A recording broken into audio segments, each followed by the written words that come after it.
Dairy के क्षेत्र में ढेर सारा परिवर्तन हम ला रहे हैं। यहाँ बहुत सारी बहनें डेयरी की कोऑपरेटिव चलाने वाली हैं। अब हम आने वाले दिनों में गोबर का प्रबंधन, उनके खान पान का प्रबंधन, पशु की हेल्थ का प्रबंधन और गोबर के उपयोग से आपकी कोऑपरेटिव की कमाई बढ़े, इसके दिशा में अब छोटे छोटे देश भर में बहुत प्रयोग हुए हैं। हमें सारे प्रयोगों को संकलित कर कर वो प्रयोग का फल हर कोऑपरेटिव के पास पहुंचे, इसके लिए भारत सरकार योजना बना रही है। मेरी 2-3 बैठकें इसके ऊपर हो गई है। मैं आपको विश्वास दिलाता हूं कि 2-3 साल में हर कोऑपरेटिव, जो दूध कोऑपरेटिव है, उसका गोबर, जैसे बहन जी ने कहा कि ऑर्गेनिक खातर बनाने के लिए उपयोग होगा, गैस बनाने के लिए उपयोग होगा और कई प्रकार के उपयोग उसमें से होंगे। और आने वाले दिनों में गांव में 500 परिवार मानो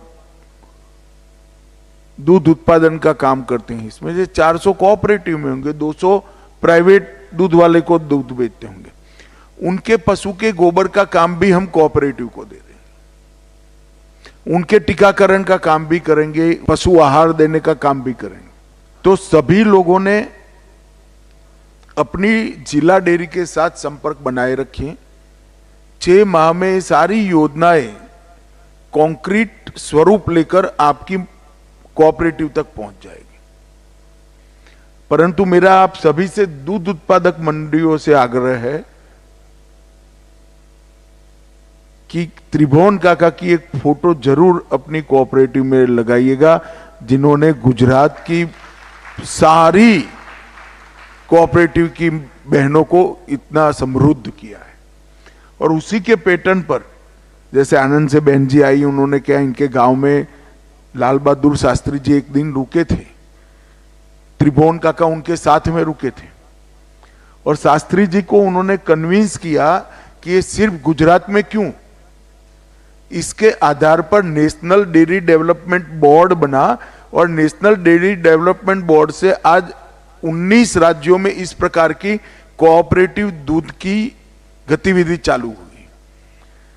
तो यहां से आनंद के तहसील से जो काम शुरू हुआ वो आज 19 राज्यों में पहुंच चुका है।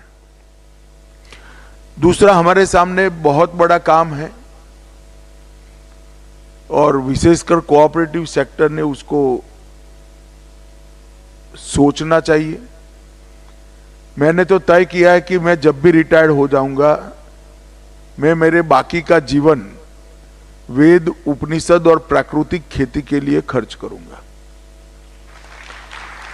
ये प्राकृतिक खेती, ये इस प्रकार का एक वैज्ञानिक प्रयोग है जो कई प्रकार के फायदे देता है। फर्टिलाइजर वाला गेहूं खाने से कैंसर होता है, बीपी बढ़ता है, डायबिटीज होती है, थायराइड की प्रॉब्लम आती है। शुरू में तो हमें मालूम नहीं पड़ा। तो खाने वाले के शरीर को अच्छा रखने के लिए फर्टिलाइजर, केमिकल बगैर का खाना खाना, इसका मतलब है दवाइयों की जरूरत ही नहीं पड़ेगी। दूसरा, उत्पादन बढ़ता है। मेरे खेत पर मैंने प्राकृतिक खेती अपनाई है। आज मेरे उत्पादन में लगभग 1.5 गुना बढ़ोतरी हो चुकी है। आपके खेत में ज्यादा बारिश आएगी तो पानी बाहर चला जाता है ना, जाता है या नहीं जाता है, बोलिए ना, जाता है ना। अगर प्राकृतिक खेती आप करोगे तो 1 बूंद पानी बाहर नहीं जाएगा, अंदर उतर जाएगा। क्यों? क्योंकि प्राकृतिक खेती करने के साथ ही कैचवे बनते हैं। कैचवे मतलब गुजराती में अरसिया कहिए ना આપણે। अब આપણે फर्टिलाइजर डाल कर सारे कैचवे मार दिए। ये बड़े बड़े यूरिया के कारखाने डाले हैं, डीएपी के कारखाने डाले हैं, एमपीके के कारखाने डाले हैं, मगर हर केचुआ यूरिया, डीएपी और एमपीके का स्वयं कारखाना है। वो मिट्टी खाता है और खाद बनाकर बाहर निकालता है, मगर हमने जब यूरिया डाला तो केचुआ मर गया।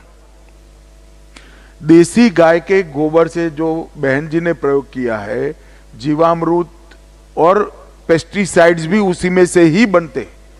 सिर्फ इतने आपको 5 प्लास्टिक के पीप खरीदना है बस, और एक देसी गाय में 21 एकड़ का खेती हो सकता है। 21 एकड़ का सिर्फ एक गाय में। और गुजरात में तो गाय के जो देसी गाय पालेगा, प्राकृतिक खेती करेगा, गाय के रख रखाव के लिए 900 रुपया उसको सरकार देती है। आपके नाम पर चेक ही आ जाएगा 900 रुपये का। इससे आपका उत्पादन भी बढ़ता है, खाने वाले की सेहत भी अच्छी होती है, धरती भी हमारी अच्छी हो जाती है, पानी का भी बचाव होता है। सभी प्रकार से प्राकृतिक खेती हमारा फायदा करता है। और भारत सरकार के सहकारिता मंत्रालय ने प्राकृतिक खेती का जो अनाज है वो खरीदने के लिए कोऑपरेटिव बनाई है। और अब बहन जी को गेहूं का भाव 2 गुना मिला, मगर एक गेहूं अमेरिका जाता है तो 6 गुना मिलता है। तो वो एक्सपोर्ट करने के लिए भी हमने कोऑपरेटिव बना दिया है। तो सभी लोगों ने, दूध का व्यवसाय करने वालों ने अपने गोबर के लिए भी चिंता करनी चाहिए, और गोबर का उपयोग केवल और केवल प्राकृतिक खेती में करते। बहुत सारे किसान गोबर को ऐसे ही डाल देते खेत में। एक छोटा सा प्रोसेस कर चूना, गुड़, गोबर और 2-3 हल्दी और 2-3 केमिकल डालकर अगर आप जीवामृत बनाकर डालते हो, इसको हिलाकर 36 घंटा रखना पड़ता है। तो एक गोबर कभी यूरिया न डाल पाए ऐसे खेत की रचना करेगा। और आप यूरिया का जो खर्चा करते हो, वो सारा खर्चा बच्चों को अच्छा खाना खिलाने में करिए, खिलौना लाने में करिए, और बच्चों को नए कपड़े दिलाने में करिए। आपका उत्पादन भी कम नहीं होगा, आप पुण्य का काम भी करोगे क्योंकि किसी को अच्छी सेहत दोगे। दूसरा पुण्य का काम करोगे, एक देसी गाय का पालन करोगे। और इसीलिए हमने प्राकृतिक खेती को बहुत बढ़ावा दिया है। अब 8-10 साल में इसके टेस्टिंग की व्यवस्था हो जाएगी, मंडियां बन जाएगी, खरीदने की व्यवस्था हो जाएगी, एक्सपोर्ट की भी व्यवस्था हो जाएगी। और अमूल के तर्ज पर जो आपका गेहूं है वो एक्सपोर्ट कर जो मुनाफा आएगा, इसका मुनाफा सीधा आपके अकाउंट में पर किलो के हिसाब से वापिस आ जाएगा। ये सारी व्यवस्था भारत सरकार ने के कोऑपरेटिव मंत्रालय ने की है। मैं जब गृह मंत्री बना तब सारे लोग मुझे कहते थे बड़ा महत्वपूर्ण विभाग आपको मिल गया, देश का गृह मंत्री होना। सरदार पटेल साहब थे तो बहुत बड़ी बात होती है गृह मंत्रालय। मगर जिस दिन मुझे सहकारिता मंत्री बनाया उस दिन मैं मानता हूं कि गृह मंत्रालय से भी बड़ा डिपार्टमेंट मुझे मिल गया है, जो देश के गरीबों के लिए काम करता है, किसानों के लिए काम करता है, गांव के लिए काम करता है, बोल नहीं पाते ऐसे पशुओं के लिए काम करता है। आप सब भी कोऑपरेटिव से जुड़े हो, बहुत सम्मान के साथ काम करिएगा। आप लोगों को मिलकर अच्छा हुआ। मैं देश भर में 3-3 राज्यों की ऐसी 10 चौपालें लगाने वाला हूं, इसी प्रकार की खुलकर बात करना। और उसमें से आपके जो सुझाव आज कुछ आए हैं, ऐसे आएंगे, तो उसके आधार पर सहकारिता मंत्रालय का आगे का काम भी हम करेंगे।